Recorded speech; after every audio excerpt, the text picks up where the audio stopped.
Before we begin, the information provided is for general educational purposes only and is not intended as medical advice. It does not replace consultant with a qualified healthcare professional. If you have a medical concern, diagnosis, or treatment question, you should consult your physician or another licensed healthcare provider. All right, everybody, welcome back. I'm super excited to have our first guest of the evening here. Let me welcome to you guys, Miss Mary Lynn. How are you doing today, Mary Lynn? Hey, I'm doing great, April. How are you? I'm awesome. Thank you so much for being here tonight. I know we had a real quick catch up just now. Those breaks right before we have a guest on, sometimes it just happens so fast, and I'm like, we were chatting, and then all of a sudden here we are. So thank you again for being here tonight. Yeah, thanks for having me. Well, what I love to do is to kind of start back in the beginning and understand how it was that you first found out that you had breast cancer. What led up to that moment? Yeah, so it was back in June of 2023. I felt a lump in my left breast. Went to my OB and had her check it out, and she was pretty confident that, with my age, that it was just a hormonal cyst. So, but she said, well, let's just make sure and let's go get testing done. So she ordered mammogram and ultrasound. So I went and had those done.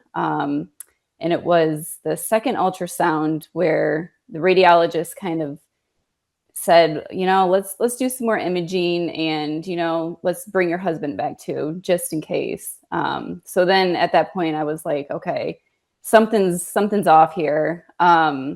So they did more imaging, and she had said, I'm 90% sure that this is cancer. Wow. But in order to know for sure, we're going to have to do a biopsy. So they wanted to schedule, the biopsy 2 weeks out. I said, no, like how soon can we get it? Let's push to get it ASAP. So was able to get the biopsy, that same week. And I think it was like 5 to 6 days later, I got a call from the nurse, and she was like, yep, it's positive for breast cancer. And at that moment, my world stopped. My body just went numb, and I couldn't believe that this was true. Well, and you look super young too. So how old were you when this diagnosis came through? 35. Wow. That's crazy. Yeah. And So the imaging that you had, the last imaging that you brought your husband to, was that also an ultrasound or was that a mammogram? yeah, well, so it all happened at once. So they did a mammogram and then an ultrasound, and then they wanted to do another ultrasound, and that's when he came with me to the first one. And so then Gotcha. the second round, they were like, let's just bring him back. So I think they knew right off the bat. But then they wanted him to be there, to tell me that they were pretty certain that it was cancer. Wow. I guess that's good. I hadn't heard of them doing that before where they're like, bring your husband to the screening. It sounds like they were really certain about it when they saw it initially. So I bet that was really scary, but I'm glad your husband was with you. Yeah, so was I. And it's same thing when they called with the biopsy results. He was thankfully home with me to be there to support me. I was in such shock that I asked him, I'm like, are you sure that this is cancer? I mean, should we do more testing? And they were like, no, it's cancer. And so that's, I felt like I was kind of like in a dream, well, more like nightmare, that was Right. eventually gonna wake up from, but unfortunately it was reality, and that's where the journey began. Wow. So you probably remember exactly where you were and everything when you got that call, right?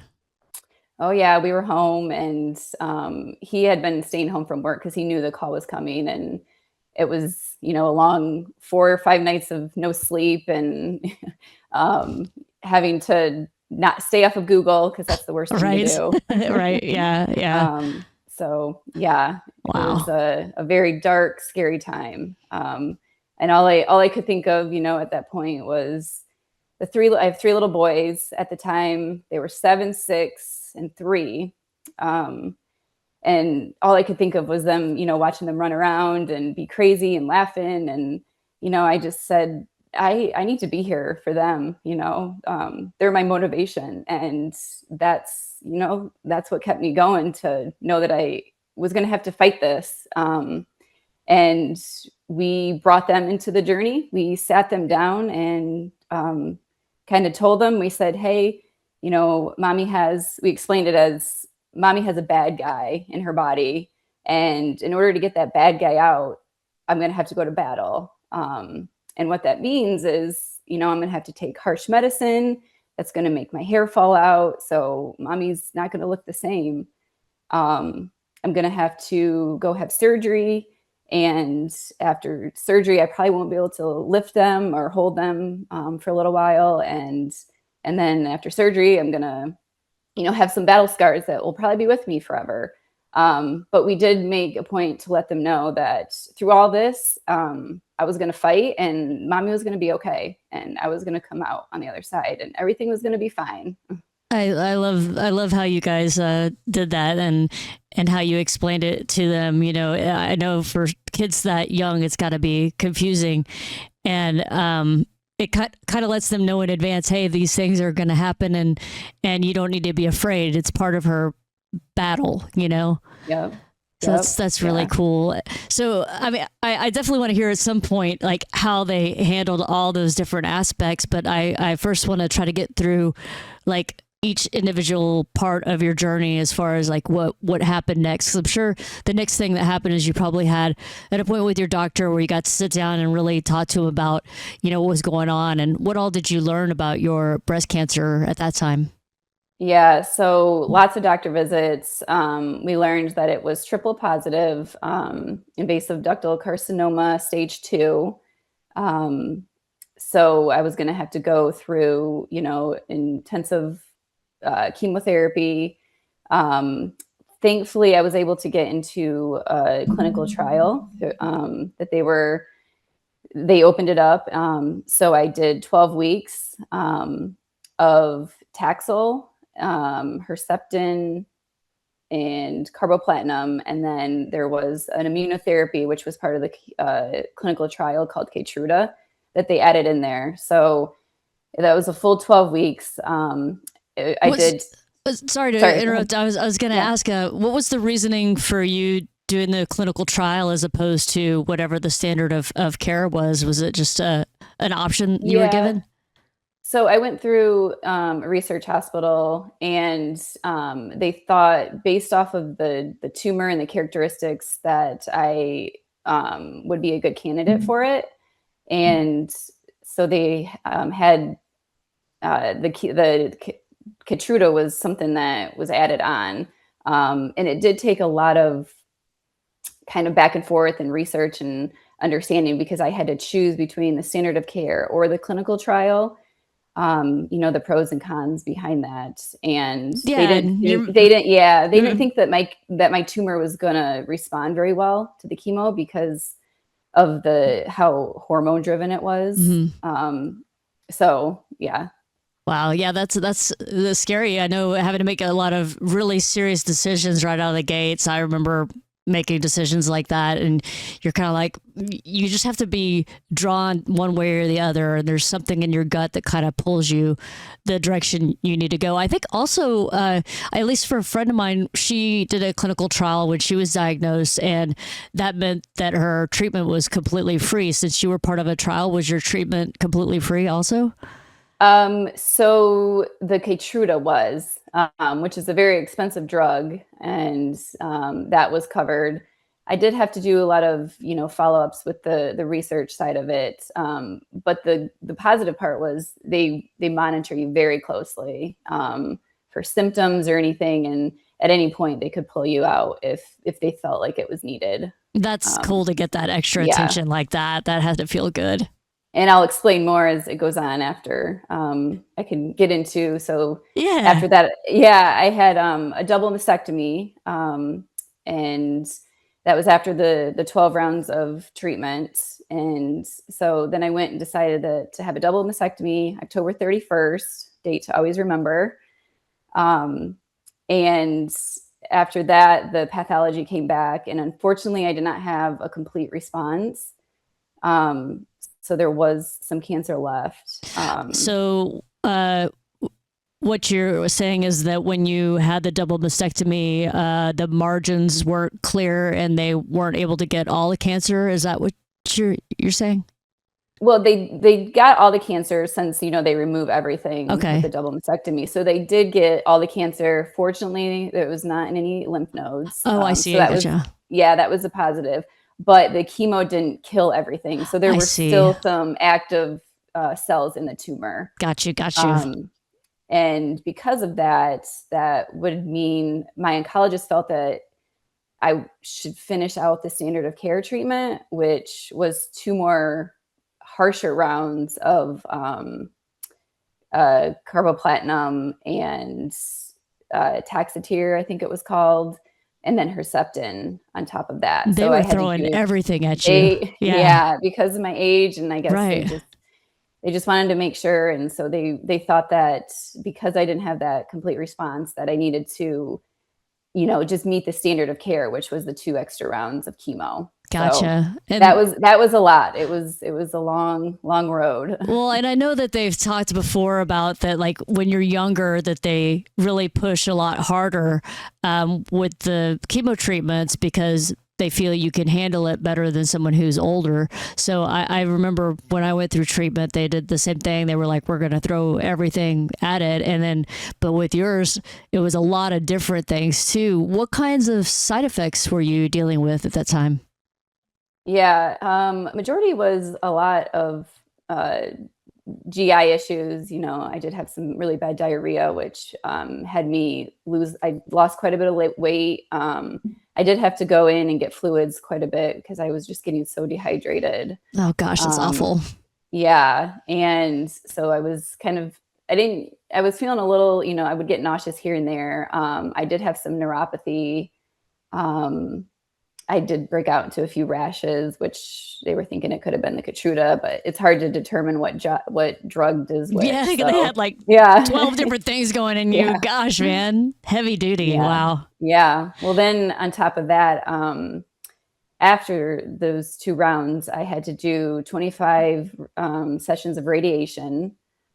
And then between that, they also hit me with a new drug that targets the HER2 side of it, which is called Kadcyla. And it was supposed to be like a lighter dose chemo that has the Herceptin with it, but it's kind of like a lighter chemo.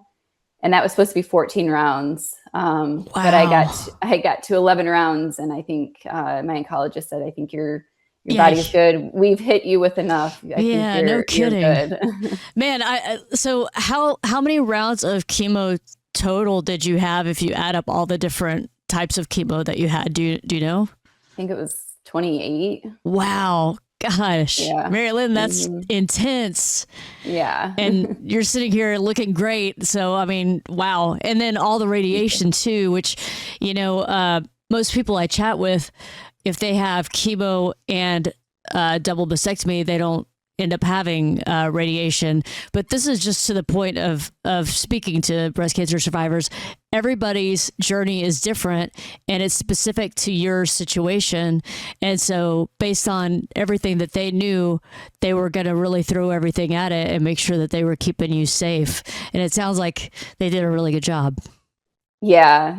It was, the radiation side was hard because we were getting, some people said we didn't need it, and then others said yes. So we kind of went with the oncologist, and then the final radiologist or they said that, based off of the size, because I did have a pretty large tumor, it was 4 centimeters. So they said based off of the size and that I didn't have a complete response, that they would recommend doing the radiation. Normally they wouldn't because it was not in the lymph nodes. But I decided to I didn't want to have any regrets going forward. And, if it were to come back, feel like I didn't do everything that I could to fight this. Yeah. And it sounds like you did and your doctors did everything that they could think of. Talking about the not having a complete response, and that's, like I said, every story is so different. So it's so interesting to hear you talk about that. They removed your breast, and then when they examined that, they saw that the cancer was essentially active, right? It wasn't, the chemo wasn't killing the cancer that was in there when they went back and examined it. Wow, that's crazy. Wow. Yeah. So did you do reconstruction after you had the double mastectomy? Yes. So I ended up getting expanders in. And then since I did radiation, I had expanders in for about actually a year. It took a year. And then um, I had implants put in February of 2024. This is all still so fresh, man. It Gosh, is just a very couple of fresh. years ago. Yeah, yeah. And hmm your hair's grown back this long in that amount of time? Yeah, yep, it has. So it's coming back and starting to feel a little bit normal with the occasional side effects of the other pills that I'm on. Since it was hormone driven, I have to get monthly shots, Wow. Zoladex that shuts down your ovaries, and then an anastrozole, which is a daily pill that blocks the estrogen. Wow. Again, it's like I almost want to hang up with you and be like, "Hey, can you like send me a list of all this stuff cuz that's so intense, man." I mean, cuz Yeah. you're talking about lots of different types of chemo, radiation, medication, your surgeries, all that stuff. It's a lot, man. They really it sounds like they really took really good care of you. So when did they kind of like say, "Okay, you're done," and what was that date? I'm trying to think. I think it was after the 11th Katsila, and that was in September of 2023, I believe. Um, Gotcha. yeah, and so that was kind of the end of the active treatment. Yeah, yeah. Wow. And Mhm. so at that point, how frequently were you going back to your doctor? It was every 3 months, which is kind of what I'm at right now. Just I see my oncologist every 3 months with blood work. And unfortunately, I did have my white blood cells and neutrophils never seemed to want to like bounce back. So they were monitoring me quite a bit because of that. I also had to get a bone marrow biopsy because of that, because the neutrophils wouldn't bounce back up. So they kind of wanted just to rule out any other issues that could, have been taking part of it. So thankfully that came back okay, but the neutrophils just don't seem to want to bounce back up. Wow. So crazy. So tell me now, after going through all of that, how did your boys do through that? And your husband included. Yeah. Well, I want to say my husband, yeah, he was the rock. He was my rock through all of this. And sorry, I'm getting a little emotional. No, it's okay. It's an emotional thing. He, it's hard physically and mentally for me. But I feel like for him, it might have even been harder because he had to be the one that was strong for me and the boys. And he not only had to do that, he had to be the voice to everybody that was out there. People were always asking for updates. They wanted to know if they could bring things and food. So he was really, the one that kept it going, kept us all together. He was very positive through the whole thing. And along with it, he was still working. He was keeping his job. He didn't miss one Wow. treatment.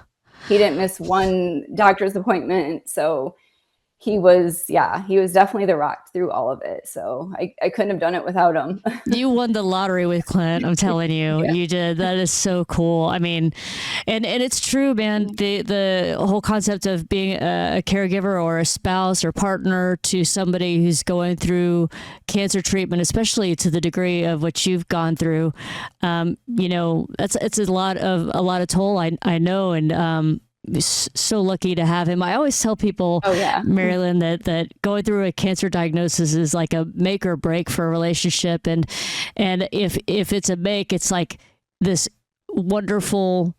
I don't know. It just takes your relationship to a whole nother level. It You does, know. and it's not easy. Everybody they go through their challenges, but this is really hard on a marriage, and it just shows the testimony of where we are and the love that we have. So, Oh my yeah, God! Now you're gonna make yeah. me cry, dude. Don't. So how did the But kids do? the boys, they were pretty young. Like I said, they were 7, 6, and 3, so they didn't really understand, I don't think, a lot of it, but I think they got very involved. I mean, they would write me notes, the cutest notes. They would, talk to their teachers about it, and they would it just went to my heart every time they would, tell their teachers how I was doing. And they would write me, my oldest wrote me a poem. My middle son, he would write me letters all the time.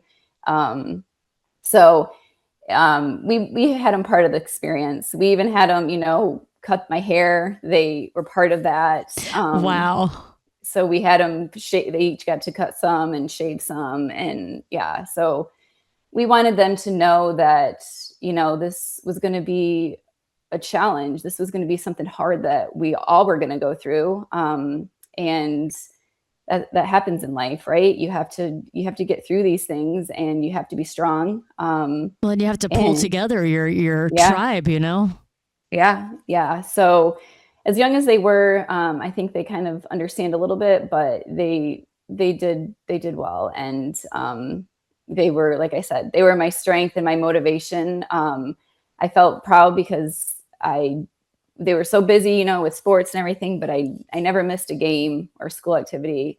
We wanted to keep life as normal as possible for them. And so whatever that was, I had to just fight through, and be there for them. And I look back and I'm just grateful that I was able to do that and be there. Man, what a blessing, the family that you have, and your kids. And talking about the poems, I'm like, I don't know, I couldn't probably even read that poem you're talking about. I was like, oh my gosh. I know, I wouldn't even bring that on here. I can't even imagine. So great. And it's another thing, I had this motto, faith over fear, a lot. And so we talked a lot about, God has gotten us through this. And he's honestly, every time my mind would go to those dark, valleys of, okay, why me? Why this? He's the one that, I'm like, okay, my faith has gotten a lot stronger. And we kind of showed that through the boys too. So they know that if you believe that you can get through anything.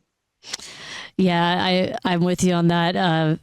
Faith is a big part, I think, for a lot of people.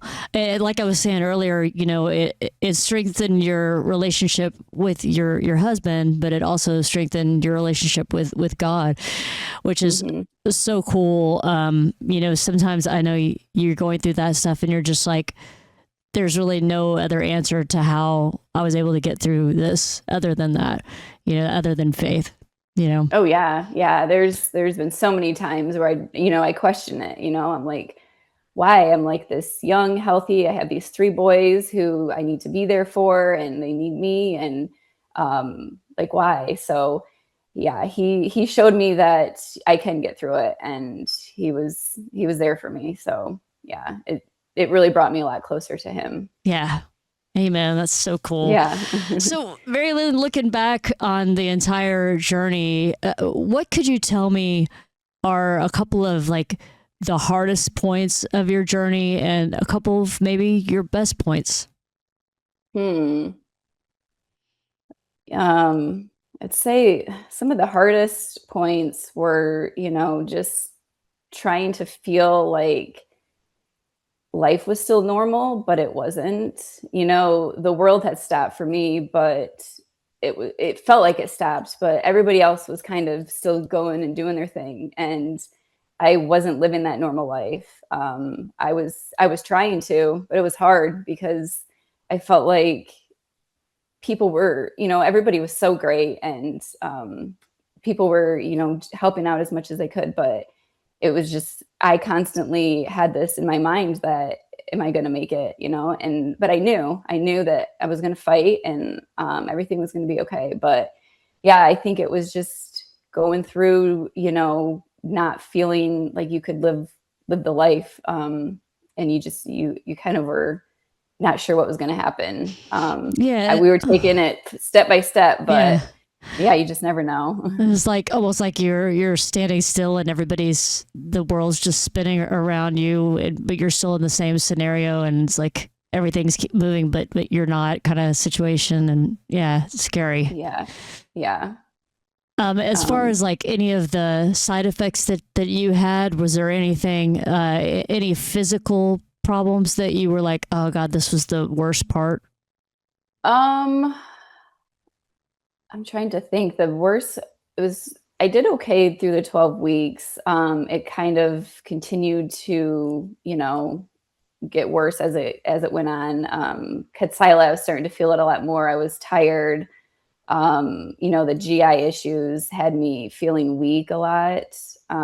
So I did have to go to the ER a few times just to get fluids, just to get my strength back. And I think that was the hardest. Was I love to be active and work out. And so there was a lot of times where I couldn't do that. And I felt like, the active person that I've always been, I couldn't do that. And I needed to tell my body that it just needed to rest. And so I think, yeah, that was probably the most, just kind of feeling weak a lot.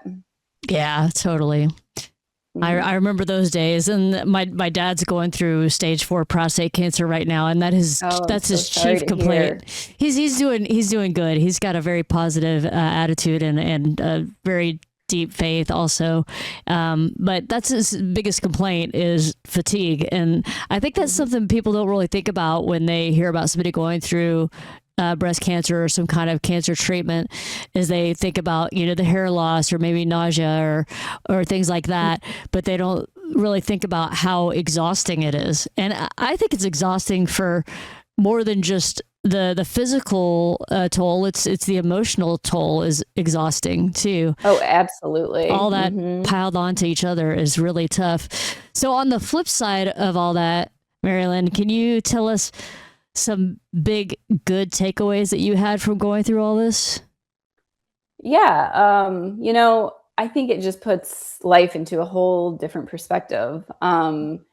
But, before all of this, life was crazy, running around with 3 boys, constantly bringing them here and there, worrying about, certain challenges that come up. And I was prone to be stressed about it. But now I can honestly say that, like, I just want to live life and I want to live in the moment. And now that I'm still being mommy taxi, and I'm still running the boys to like 3 different events in one night. And I think of that, and it's like, it's easy to become super overwhelmed with that. But, it just thinks I'm just grateful. I'm thankful. And I have so much gratitude that I'm able to be there and I can do that and I can run them around and I can be part of their life. So I think that puts things in, it's just perspective change in life. And then, also, like, I think having the boys see me go through this, and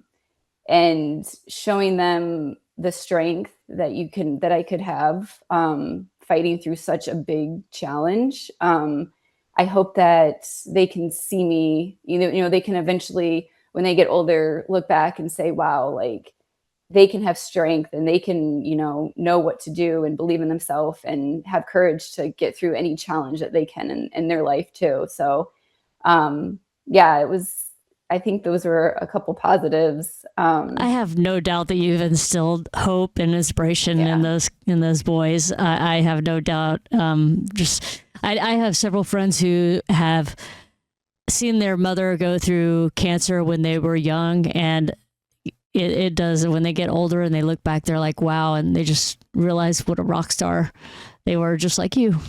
Yeah. And I want to say, like, my extended family, they have been amazing too. We moved to Dallas 2 years ago. Well, when I found out, it was 2 years. So we had only been in Dallas for like 2 years. So we were fairly new, kind of getting our roots here established. And so we didn't have family, around, and my parents were great. They were so supportive. My mom was here anytime she could to help, with the kids. She would fly down from Michigan. The extended family would, send care packages and prayers and notes, and just, they were so supportive. And friends, all the friends, from afar. It's crazy when you go through this, you don't realize, like, how much love and support that people, show you. And that was another positive take from, going through this. Yeah. It's just, yeah. I having the community around. Yeah. I was just talking to somebody yesterday, in fact, about how this sounds bad, but hear me out. How going through breast cancer is like being able to be at your own funeral, because all these people come out, from nowhere and support you and say all these great things to you and tell you how they feel about you and all those things, and otherwise they might not have taken that opportunity to do that. I think it really changes perspective for not just us as breast cancer survivors, but for those around us too. And honestly, I feel like it's a good change of perspective, and it makes us all want to live life a little bit better, and more. Absolutely. So, absolutely. yeah. That's what I said.